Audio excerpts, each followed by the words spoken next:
Un saludo muy especial a todos nuestros oyentes del podcast Abismo Digital. El día de hoy tenemos un invitado muy especial, Darío Palminio Choi. Él es Agile Coach y además es escritor de 2 libros súper exitosos que son Scrum en las organizaciones y Organizaciones hiperresilientes. Hola Darío, ¿cómo estás? Hola, ¿qué tal? Buenas tardes. Saludos a todos. Para nosotros es un placer tenerte acá, Darío. Bueno, Darío, como ya lo dijo Karen, para nosotros es un placer tenerte en nuestro podcast. Y bueno, nos gustaría compartir con la audiencia un poco de tu experiencia en todo lo que es el Agile Coach. Y bueno, pues comencemos. Perfecto, Darío. Quisiera que nos comentáramos qué te motivó a escribir el libro de Organizaciones hiperresilientes y Scrum en las organizaciones. En parte por la idea que tengo de cómo desarrollo mi profesión. Yo considero que para ser profesional hay que, por un lado, ser pragmático, práctico y hacer. O sea, uno aprende haciendo. Pero para ser profesional no alcanza con solo hacer, también tiene que haber teoría, ¿sí? Un médico no se larga a operar sin antes haberse recibido médico y tener teoría detrás, por lo cual fundamenta su actividad. Entonces, yo siempre acompaño mi profesión con mucha teoría y en eso me gusta leer mucho, soy bastante apasionado de la lectura. Y debido a que leo mucho, también me gusta escribir.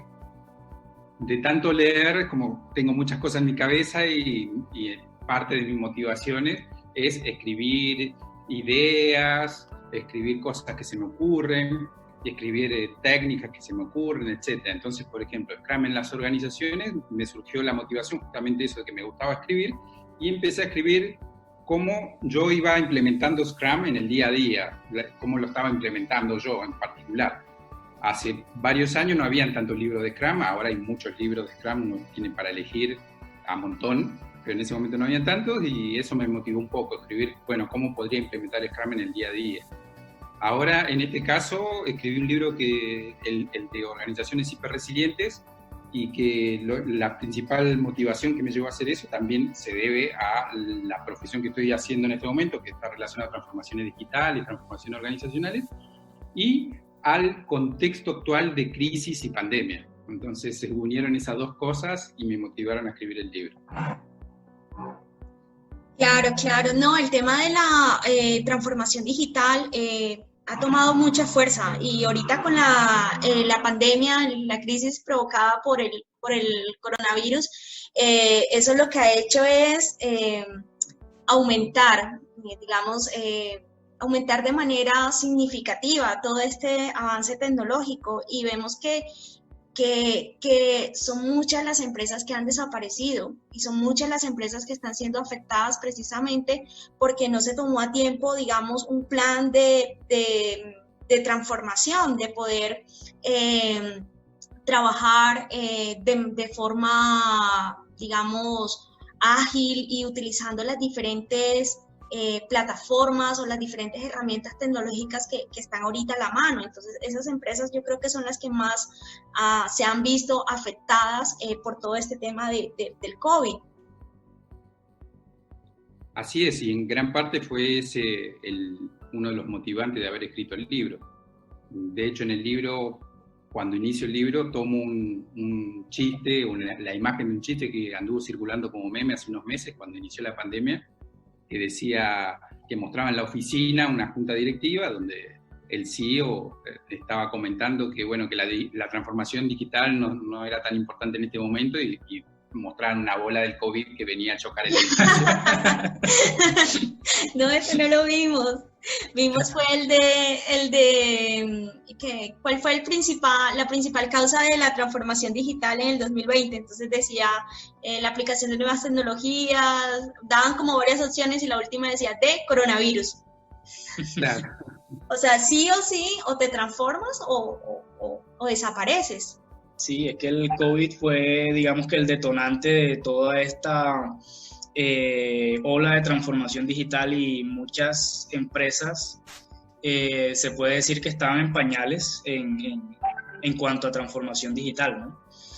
Y pues muchas de esas empresas son las que ya, pues, lastimosamente han desaparecido y han sido más afectadas, ¿no? Y digamos que en unos meses muchas de las empresas de la industria en general han tenido que adelantar procesos que llevarían años. Claro. O están trabajando en contingencia. O sea, digamos que en el capítulo anterior del podcast hablábamos algo muy, muy importante y que nos dejó fue como si de pronto hubiese venido la iluminación a nosotros. Una epifanía. Una epifanía que fue cómo el gobierno ha manejado, digamos, acá en Colombia, el tema del coronavirus a nivel laboral. Entonces decían, la persona que era Luis Carlos Gómez nos comentaba que es muy complejo el tema, sobre todo porque el gobierno, digamos, que optó por un término que es el trabajo desde casa. O sea, que fue como una medida de contingencia, pero no fue declarado como tal un teletrabajo, porque eso conllevaría a que las empresas, o sea, la crisis hubiese sido mucho mayor a nivel laboral, porque ya el teletrabajo como tal, al menos acá en Colombia, pues está bastante regulado. Y se decían, bueno, ya no van a empezar a teletrabajar, eso conllevaría un montón de cosas, y lo que se hizo fue un ajuste con el gobierno y como un término decir, bueno, trabajo desde casa, ustedes pueden aquí llegar y acomodar como la situación para que medio puedan seguir operando sin que afecte tanto la productividad. La productividad de las empresas. Entonces, en casos como estos uno dice, pero todo esto lo pudimos haber evitado, todo esto, ¿por qué esperar una crisis para decir hay que cambiar? Porque esa costumbre de nosotros los seres humanos de esperar a tener ya digamos, lo que es detrás de las orejas para uno llegar y pellizcarse y decir, bueno, sí tengo que cambiar. Claro, la necesidad tiene cara de hereje, dice. Sí, total. Y bueno, es algo de lo que también he investigado bastante, que para empezar, esto de que las empresas quiebran, de que la crisis afecta mucho a las compañías, no es nada nuevo, o sea, es bastante común y así funciona. Es el estado natural del mundo, digamos. Así es. Solo que ahora, hace rato que no teníamos una crisis tan grande, y con los medios de comunicación ahora existe información más rápida a la mano para uno poder ver, así como uno ve en la tele continuamente las noticias de los decesos, las infecciones, etcétera, que parece trágico, es trágico, también a uno le llega a la mano la información de las empresas de qué tan mal le está yendo. Claro. Por ahí, hace años atrás, esa información uno no la tenía tan a la mano. Pero eso es el estado natural de cómo funcionan las cosas. Y también el estado natural de cómo funcionan las cosas es que es más difícil cambiar de forma racional, dirigida, cuando uno está bien. Por lo general, por eso la necesidad tiene cara de hereje. Las personas, las organizaciones suelen cambiar como a la fuerza. Así es. Ya sean cambios buenos o cambios proyectados, etcétera. Siendo trágico es como las personas que deciden dejar de fumar cuando ya están en las últimas. Ah, sí, tal cual. Es más difícil dejar de fumar cuando uno le está yendo bien en la vida, está todo hermoso y fuma y dice, no, ¿para qué? Sigo fumando. Bueno, con las organizaciones parece algo similar, o sea, las transformaciones organizacionales, entre las cuales está la transformación digital, son transformaciones que se tratan de hacer de una forma racional, dirigida, de la gestión, etcétera, y muchas veces transformar y hacer ese tipo de cambios suele ser más difícil. Y de hecho, suele ser más difícil cuando las organizaciones funcionan bien y cuando las organizaciones funcionan mal. Mal en un sentido, en el sentido puede ser cuando las organizaciones están funcionando en sobrevivir, en subsistir, están continuamente en el día a día, el negocio como usual o lo que se llama gestión de continuidad operativa, están tratando de sobrevivir, entonces no tienen tiempo de mejorar, de cambiar, de ver el futuro, etcétera, no, están en el día a día. Y las empresas que le está yendo muy bien, a veces que te vaya muy bien, también es una limitación para cambiar. O sea, si me está yendo muy bien, ¿por qué quiero cambiar? Así es. Como uno va a querer convencer a alguien de que necesita cambiar cuando ese alguien le está yendo muy bien. Claro. Si te está yendo muy bien en la vida, ¿por qué querrías cambiar? ¿No? Así Entonces, es. Son restricciones que a veces hacen difícil el cambio. De hecho, Hay muchas excusas también de por qué las organizaciones a veces se chocaron contra esto, es como el Titanic cuando chocó con el iceberg, ¿no? O sea, digamos, cualquier persona que iba en el Titanic podría decir, bueno, nadie se imaginó que iba a haber un iceberg justo ahí, y la verdad es que sí, se podría haber imaginado, se podría haber previsto, y justamente esas cosas no necesariamente las resuelve la agilidad o una receta en particular, incluso hasta la gestión tradicional puede resolver parcialmente ese tipo de cuestiones, ¿no? De hecho, yo he charlado con varias personas últimamente y la mayoría dice, bueno, nadie se imaginó que iba a existir una pandemia. Y la verdad es que las personas informadas sí se lo imaginaban. Claro. Hace 2, 3, 4 años atrás, las personas que están informadas sabían que iba a venir una pandemia. Claro. De hecho, a nivel estratégico, hay muchos reportes que dan, si uno busca en el 2019 reportes sobre riesgos, existen, por ejemplo, el reporte del Foro Económico Mundial, que estaba diciendo que entre los riesgos que estaban, existía el riesgo de pandemia, entre los riesgos principales. Y si uno busca, por ejemplo, el reporte global del management de AON, de Power Result, creo que se llama, entre los 5 riesgos principales que ponía, el riesgo 60 era el riesgo de pandemia. Entonces, en general, cualquier empresa que incluso sin ser ágil, sin tener ninguna metodología o algún framework de transformación o digital, etcétera, si tenía una gestión tradicional y gestionaba riesgos y gestionaba continuidad operacional, se podría haber dado cuenta que dentro de los riesgos principales que habían podía haber una pandemia y había previsto la pandemia. Es como las empresas que prevén los incendios, y hay simulacro de incendios, justamente porque cuando haya un incendio, saber qué hacer. Exacto. Bueno, entonces a muchas empresas las sorprendió realmente la pandemia. Y en parte eso fue el motivante de lo que escribí, debido a que no solamente la gestión tradicional o las empresas que hacen gestión tradicional no supieron prever el tema de la pandemia y las crisis, sino la propia agilidad. O sea, después del 2002, 2003, ha venido en boga y como en moda todo lo que es transformación digital y transformación ágil, y se ha expandido mucho el tema, pero sin embargo la misma agilidad no ha sabido dar resultados relacionados a sobrevivir a crisis o a afrontar crisis. De hecho, la agilidad muchas veces en el discurso se dice que viene a resolver problemas de la complejidad, pero no del caos. Y las crisis tienen mucho más que ver con el caos que con la complejidad. Sí, total, ¿no? Total. Entonces, no solo la agilidad no ha sabido responder mucho a qué hacer en crisis, sino que tampoco es como objetivo de la agilidad. Sí, la agilidad ayuda mucho, pero no es la bala de plata. Entonces, ahí entre las lecturas y todo lo que he investigado y en mi experiencia, hay un término que me gusta mucho que se llama resiliencia, y la resiliencia tiene mucho más que ver con las crisis que la agilidad. La resiliencia es un concepto que está muy ligado a las crisis. Y la resiliencia es un concepto que viene desde antes de Cristo, no sé, es un concepto bastante antiguo, si bien científicamente es más nuevo y bastante desarrollado, es un concepto bastante antiguo. Viene del estoicismo, desde el budismo, etc. De hecho, la flor del loto del budismo es un simbolismo de la resiliencia. Así es. Y la resiliencia llevada a la organización viene de la maduración del concepto en diferentes disciplinas científicas, entre las cuales pasó por la ecología, la biología, la psicología previamente, etc. De hecho, la resiliencia viene del estudio de niños después de la guerra.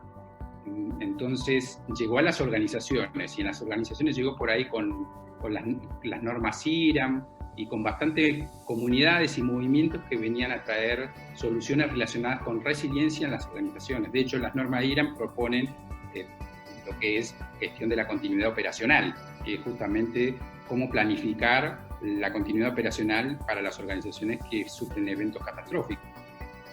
Entonces, el término resiliencia es un término que me ha atraído mucho, y sin embargo ha sido un poco opacado justamente por la moda de agilidad. Como la agilidad se vino a comer el mundo y creció mucho, ha opacado otras corrientes o otras ideas que están en el mercado, como la resiliencia. Entonces, por eso tomé ese concepto para hablar sobre ese concepto en el libro. En el libro hablo bastante sobre resiliencia. Y de hecho, el concepto, el término de hiperresiliencia tiene que ver mucho con esta idea que viene a querer responder la agilidad y las transformaciones ágiles. La idea de cómo hacer para que tu organización viva el cambio, prospere en la adversidad y evolucione lo suficientemente rápido. Pero esa no es una pregunta nueva, ni la respuesta tampoco es nueva. O sea, hace más de 50 años se viene haciendo esa pregunta y se vienen dando muchas respuestas. Muchas respuestas, sí. Yo recuerdo en el management hay algo que me gusta mucho, que son los 20 disparos a la luna. No me acuerdo bien cómo se llama el título, que escribieron 25 management, 25 gerentes, no me acuerdo si son 25 disparos a la luna, creo que se llama. Y ponen principios relacionados a cambiar la perspectiva del management. Y allí habla mucho basado en esta pregunta, o sea, se dispara ese manifiesto de principios, se dispara basado en esa pregunta de cómo hacer para que las organizaciones vivan el cambio y prosperen ante entornos turbulentos y entornos cambiantes. O sea, y se vienen dando muchas respuestas y la resiliencia, incluso la resiliencia organizacional, ha sido una de las respuestas, y la agilidad también ha sido otra de las respuestas. La agilidad muy relacionada a la adaptación. La adaptación, Sí. Exactamente. Y la resiliencia muy relacionado no solamente a la adaptación, sino porque la adaptación es un habilitador de resiliencia. Entonces, la resiliencia va más allá de la adaptación. La resiliencia va con poder prosperar ante ambientes turbulentos y sacar beneficio del ambiente turbulento. Entonces, de ahí el concepto de hiperresiliente. O sea, como si fuera una propiedad bastante compleja y difícil de lograr. O sea, hay pocas personas que sean hiperresilientes o Sí. pocas organizaciones que sean hiperresilientes. De hecho, en la estadística de las crisis son bastante catastróficas o bastante negativas las entrevistas.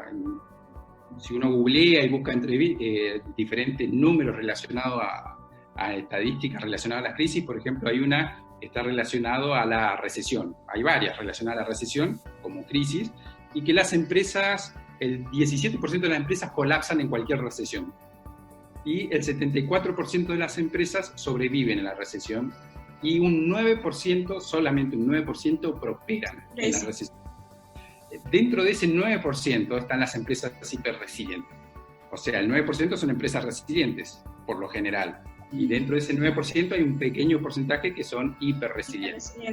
Entonces, hay empresas, por ejemplo, como 3M, que son empresas que tienen más de 100 años. Han cambiado muchas veces, a pesar de crisis, a pesar de cambios de entorno, a pesar de geografía, de mercado, etcétera, han cambiado y han prosperado en el tiempo. Y esas empresas no prosperaron porque fueron ágiles. Así es. Entonces, de hecho, muchas de esas empresas prácticamente no están digamos, en las pantallas, al frente de los proyectores, de quienes hablan de agilidad. O sea, uno no ve conferencias de 3M hablando de Scrum Exacto. o ágiles que son, pero sin embargo, Sí. 3M es una empresa que está más de 100 años, y como 3M muchas otras empresas. Claro. Hay empresas más nuevas que por ahí uno asocia a transformación digital o agilidad, como Amazon, Alibaba Group, que son empresas más que se les llama empresas nativas digitales. E incluso esas empresas nativas digitales muchas veces ni siquiera se han transformado, nacieron justamente por eso. Nacieron con una estructura que las hace ser resilientes, a gran parte de ellas, no a todas. Porque hay muchas empresas que uno las pone como en la cima referente y no necesariamente son resilientes, porque hay empresas que por estrategia, por diferentes razones, crecieron exponencialmente, les fue muy bien económicamente, pero igual son vulnerables como organización. Por más que le vaya bien, les puede ir muy mal. Lo mismo, algo parecido sucedió con Airbnb, que antes se la veía como, wow, Airbnb, lo bien que le va, y bueno, ahora no le está yendo muy bien. Así es. Entonces, no son empresas muy resilientes, por más que parezcan ser muy digitales y muy ágiles, etc. Así es. Tiene mucho que ver con eso el libro.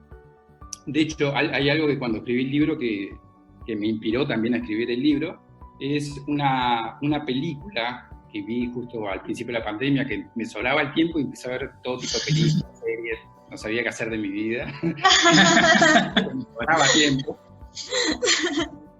Vi hasta películas viejas, o sea, me sentía un ñoño ahí comiendo chocolate, mirando películas para señoras. Hay una película que se llama Un paseo por las nubes. Y esa película es muy linda y es una película romántica y se trata de una persona que se enamora de una chica, que el padre o la familia son dueños de un viñedo. Y la película se va desarrollando hasta que cerca al final de la película lo que sucede, mostrando como una crisis familiar y de amor y todo como una crisis en la película, como un gran nudo en la película en su desarrollo, y se incendia el viñedo, se prende fuego el viñedo. Entonces, cuando parece que todo estaba perdido, el viñedo incendiado, descubrió que había una raíz que representa como la vid del viñedo, y con esa raíz podía volver a nacer el viñedo. O sea, si no tenía esa raíz que haya sobrevivido, el viñedo moría. Como organizaciones actualmente que entran en quiebra, y posiblemente muchas de las que entraban en quiebra no existan más, y otras sobrevivan. Entonces, eso también me inspiró mucho porque justamente es un concepto de resiliencia. Claro. Para que uno tenga resiliencia o una organización tenga resiliencia, tiene que pasar una crisis. Ahora, cuando pasa una crisis y llega a la catástrofe, es como si tu casa se te incendia. Después de que se te incendia, uno no puede decir, como ahora voy a levantar mi casa nuevamente, soy resiliente. No, es el primer paso para ser resiliente, pero no lo fuiste. Porque si tu casa se llegó a quemar, significa que no tenías una buena capacidad de resiliencia. Una buena capacidad de resiliencia impide que tu casa se incendie. Claro. Lo mismo pasaría en una empresa. Una empresa resiliente impediría que su empresa se incendie, que llegue a la quiebra. Y lo que le pasó a muchas empresas, que por ahí incluso pasando en transformaciones digitales, que les fue más o menos bien, con buenos números de cómo le estaba yendo la empresa, terminaron quebrando. Entonces, si terminaron quebrando, ¿por qué quebraron si más o menos le estaba yendo bien? Y bueno, porque no eran resilientes. O sea, pueden ser ágiles, pueden ser digitales, pero si no sos resiliente, igual podés... O sea, no ser resiliente significa tener grandes vulnerabilidades de poder padecer grandes problemas ante fenómenos que no los predecís, fenómenos imprevistos. Entonces, el concepto de que la resiliencia, la hiperresiliencia, tiene mucho que ver no solo con la adaptación, que la adaptación tiene mucho que ver con la agilidad, sino también tiene que ver con una especie de preadaptación al futuro. ¿Sí? Porque la adaptación es muy, muy reactiva. La adaptación es la capacidad de tener la flexibilidad de poder adaptarte ante los cambios. Pero la resiliencia no necesariamente tenés que tener, además de esa capacidad, tenés que tener una capacidad de prever, que no necesariamente es la planificación predictiva. O sea, la planificación predictiva sería, bueno, se me puede incendiar la casa el año que viene, en enero, entonces voy a hacer un plan para ver qué puedo hacer si se me incendia la casa. Eso es como una planificación predictiva. En cambio, la resiliencia lo que demanda es una planificación anticipatoria. Y la anticipatoria tiene mucho que ver con cómo hago para reducir mis vulnerabilidades para, en el caso de que pueda sufrir un incendio, no se me incendia la casa o pueda salir bien librado ante el incendio de mi casa, digamos. Esto como analogía. Uh-huh. ¿Qué puedo hacer para reducir mis vulnerabilidades a tal punto que ante una gran crisis no me vea afectado? O incluso salir bien parado y me vaya muy bien ante una gran crisis. Esa es la mentalidad más del concepto de resiliencia, más de agilidad. Claro, y es un concepto muy acertado porque en este mundo cada vez más cambiante, lo más seguro que tenemos es la incertidumbre, ¿no? Y hay que saber manejarla muy bien, sobre todo en los entornos empresariales, porque un paso mal dado puede llevarnos, como bien lo dijiste tú, Darío, a la catástrofe. Claro. Y la catástrofe está a la vuelta de la esquina. Sí. Claro. Y ahora, justamente por eso se puso en moda mucho las transformaciones digitales, las transformaciones ágiles, porque ahora es más evidente. Es como que las crisis son más evidentes, suceden más rápido en el tiempo. Y además se da un fenómeno, por ejemplo, está trillado el concepto VUCA. Hace décadas que todos repiten que el ambiente VUCA. Yo le agrego que además es VUCA-DAC, porque no solamente VUCA, sino que además es digital, acelerado y global. Y esas tres cosas hacen que realmente el mundo sea muy volátil y exige que las empresas, incluso que las personas y las organizaciones en general, tengan la capacidad de poder vivir en esa volatilidad, en esta volatilidad que tenemos en el mundo actual. Entonces, hacia allí va el libro, digamos, o sea, como estoy contando algunas cosas de las que hablo en el libro, que tiene que ver con agilidad, pero tiene que ver mucho también con este concepto, como estoy diciendo, de resiliencia. Resiliencia.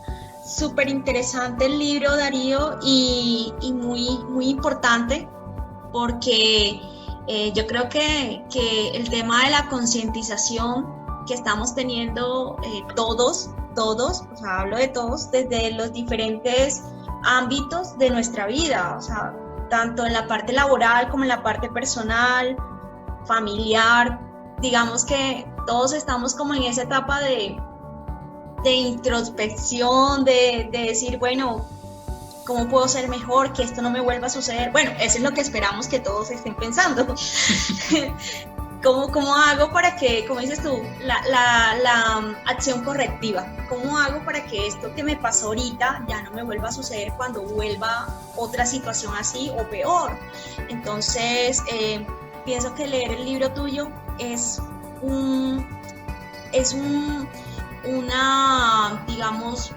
actividad muy recomendada porque creo que puede traer muchas ventajas, y también ese cambio de conciencia, de paradigma, porque digamos que nosotros casi nunca pensamos, como dices, en esa prevención, en eso de anticiparme a que si esto me llega a pasar, primero preverlo, poderlo ver, y segundo, poder estar preparado para que cuando eso pase, no solamente resistir, sino crecer, ser mejor, salir siendo mucho mejor después de esa crisis, y pienso que tu libro es fundamental para esto, es muy fundamental.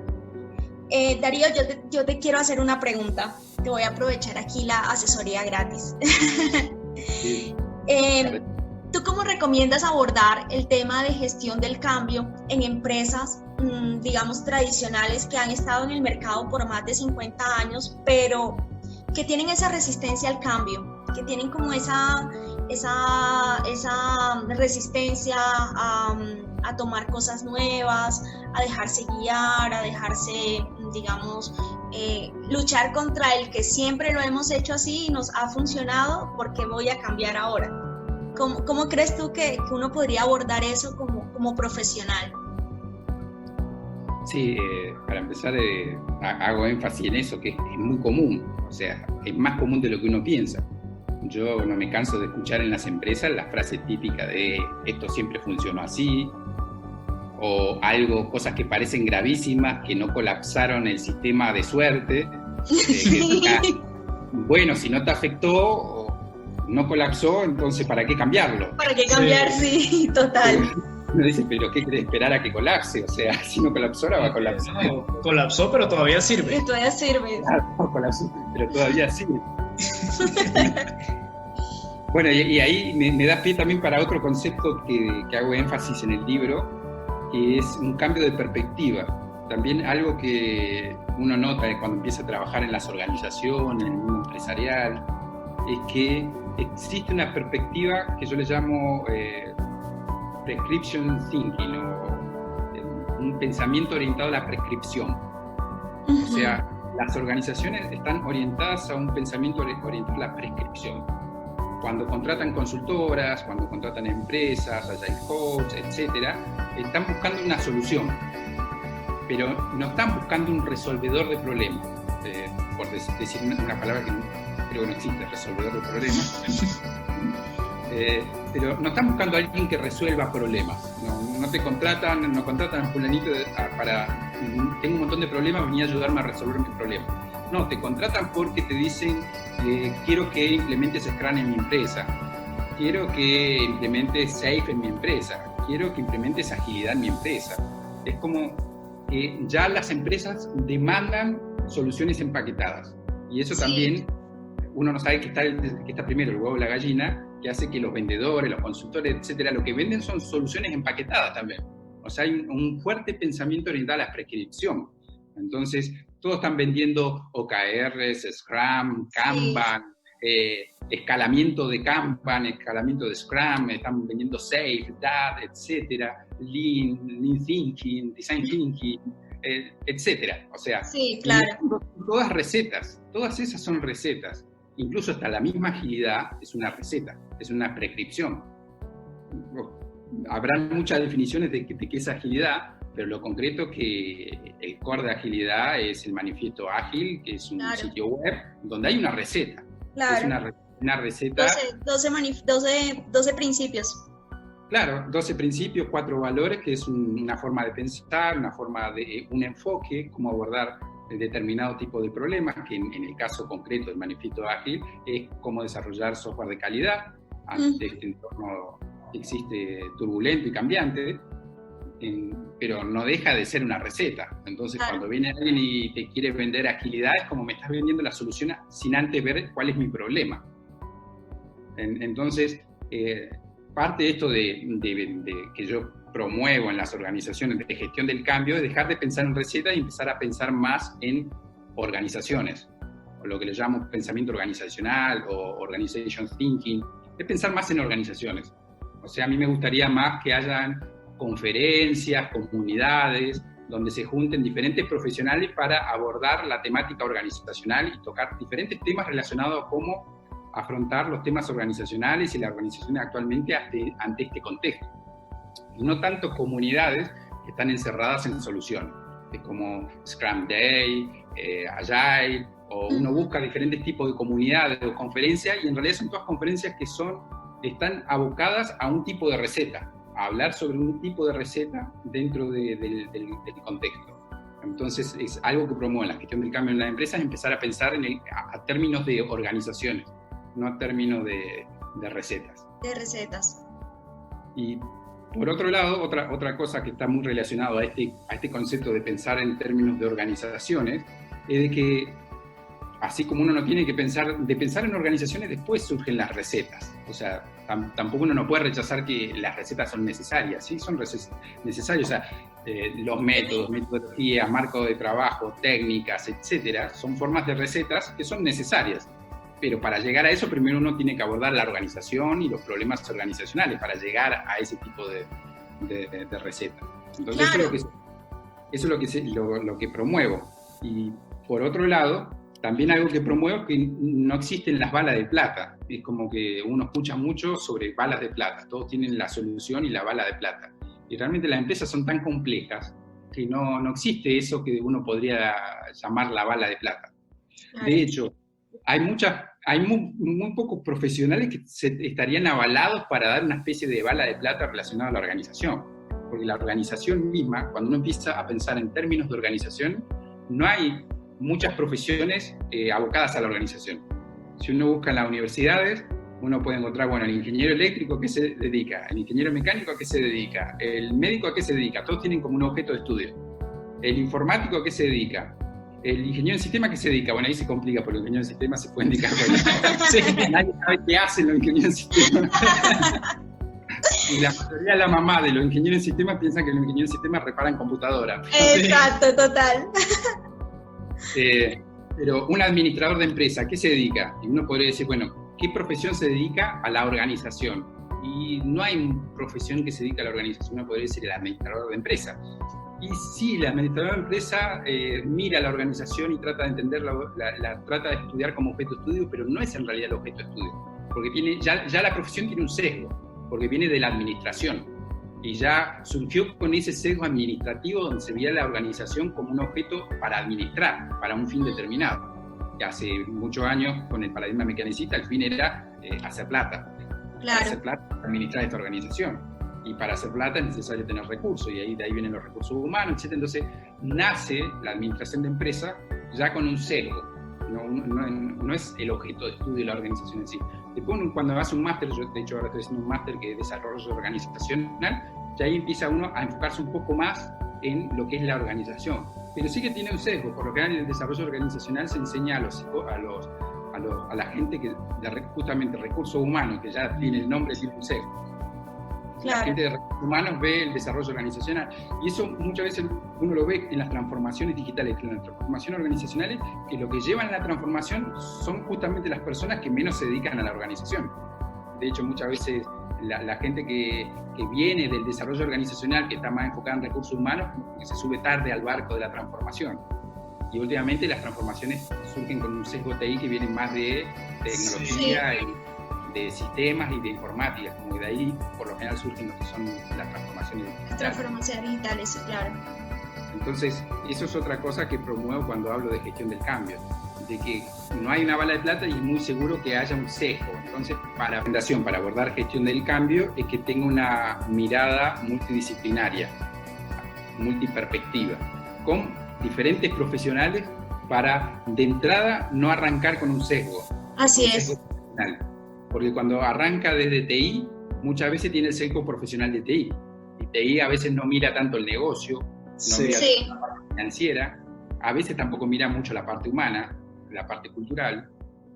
Cuando arranca la transformación de la parte de recursos humanos, de gestión de las personas, o como se llamen las organizaciones, a veces tiene un enfoque muy blando a lo cultural, a las comunicaciones, a las capacitaciones, pero pierde mucho el aspecto técnico, a veces también el financiero, etc. Y a veces cuando arranca la transformación desde un aspecto muy de negocio, como que se está muy abocado a lograr resultados financieros. A lograr resultados, exactamente. Se pierde a veces el enfoque humano y se pierde a veces. Entonces, por eso, algo recomendable es que tenga un enfoque multiperspectivo, interdisciplinario, multidisciplinario en realidad. Ese es otro consejo. Y el otro consejo relacionado a la gestión del cambio, en el libro hablo también un poco de ese tema, es que la gestión del cambio, justamente como es un proceso racional, dirigido, es riesgoso, porque incluso en política hay gente que es muy liberal y rechaza el intervencionismo. Y en realidad cuando uno hace una gestión del cambio y una transformación digital, lo que está haciendo está interviniendo una organización. Claro, sí. Así es. Intervenir con una organización es muy riesgoso, porque uno está interviniendo con su desarrollo natural, si pudiera decir algo, si hay una palabra para eso, ¿no? Entonces, esa intervención es muy riesgosa en la gestión del cambio. Entonces, parte del consejo, de la propuesta, es que la gestión del cambio, como es una intervención, debería ser una intervención desde la propia gente de la organización. Cuando deja uno una intervención a un externo, a una consultora o a un grupo de personas muy reducida, al final la intervención depende mucho de esas personas y es muy riesgosa. Claro. Se va a la empresa, por ejemplo, si uno contrata una consultora que le hace la gestión del cambio y esa consultora al año se va, capaz que se lleva todo el conocimiento, todo lo que aprendió en ese tiempo de gestión del cambio, y la empresa se quedó perdió capital, un capital de conocimiento e incluso un capital social. Claro.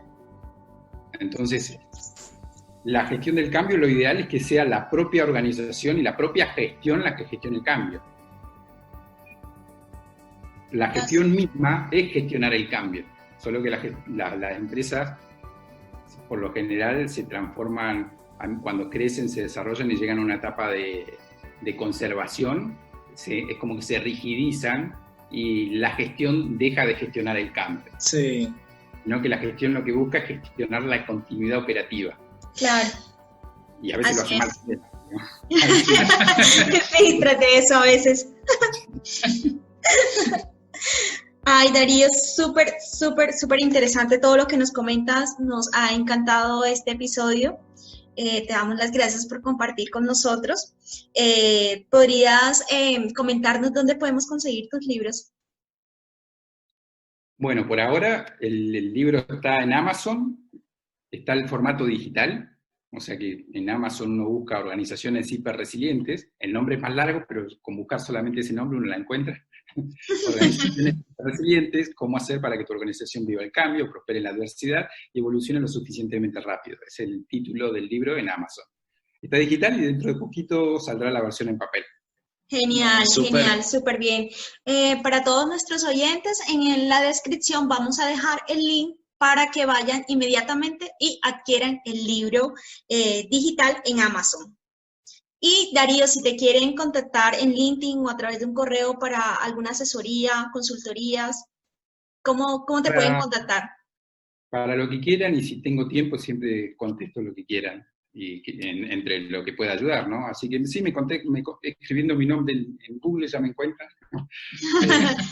en Instagram, en Twitter. Ok, tienes presencia en diferentes redes sociales. Sí. Y bueno, les doy las gracias y gracias por darme un espacio para poder hablar un poquito de algunas de las cosas que hablo en el libro. No, muchísimas gracias a ti, Darío, por tu tiempo. Bueno, hasta luego, buenas tardes.